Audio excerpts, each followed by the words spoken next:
प्रभावी पाणीपुरवठा योजना कायमस्वरूपी मजिप्राला चालवण्यासाठी देण्याचा निर्णय होणार. पाणीपुरवठा मंत्री नामदार गुलाबराव पाटील आणि आमदार शहाजीबापू पाटील यांच्या उपस्थितीत बैठक.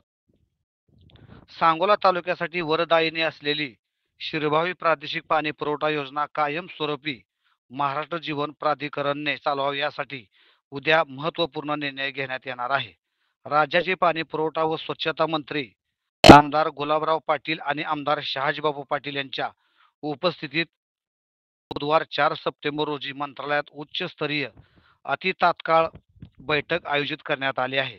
महाराष्ट्र जीवन प्राधिकरणची शिरभावीसह 82 शिरभावी प्रादेशिक नळ पाणी पुरवठा योजना सन 2030 सालापर्यंतची सांगोला तालुक्याची लोकसंख्या गृहीत धरून दररोज 22 MLT पाणी पुरवठा करण्याची क्षमता असलेली 534 किमीची 99 कोटी 2 लाख रुपये सुधारित खर्चाची योजना पूर्णत्वास आली.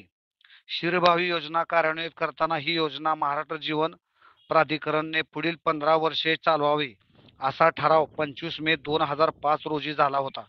20 मार्च 2020 रोजी 15 वर्षाची मुदत संपल्याने शिरभावी योजना हस्तांतरण करून घ्यावे असे पत्र मजिप्राने जिल्हा परिषदेला पाठवले होते.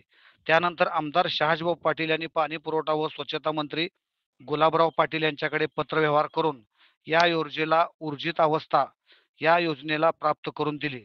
तसेच या योजनेच्या नूतनीकरणासाठी 300 कोटी रुपयांचा निधी उपलब्ध करून केला असून सदर योजनेचे काम अंतिम टप्प्यावर आले आहे.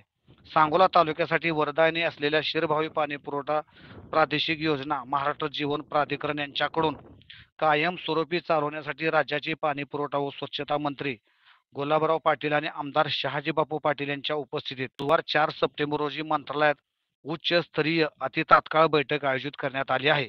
या बैठकीला पाणी पुरवठा व स्वच्छता विभागाचे प्रधान सचिव, महाराष्ट्र जीवन प्राधिकरणचे सदस्य सचिव, जल जीवन मिशनचे मिशन संचालक, महाराष्ट्र जीवन प्राधिकरणाचे मुख्य अभियंता, सोलापूर जिल्हा परिषदेचे मुख्य कार्यकारी अधिकारी, महाराष्ट्र जीवन प्राधिकरणचे अधीक्षक अभियंता, महाराष्ट्र जीवन प्राधिकरणचे कार्यकारी अभियंता, जिल्हा परिषद ग्रामीण पाणी पुरवठा विभागाचे कार्यकारी अभियंता उपस्थित राहणार आहेत. जनमत सबस्क्राईब करा, लाईक करा, शेअर करा. आपल्या हक्काचं आपलं न्यूज.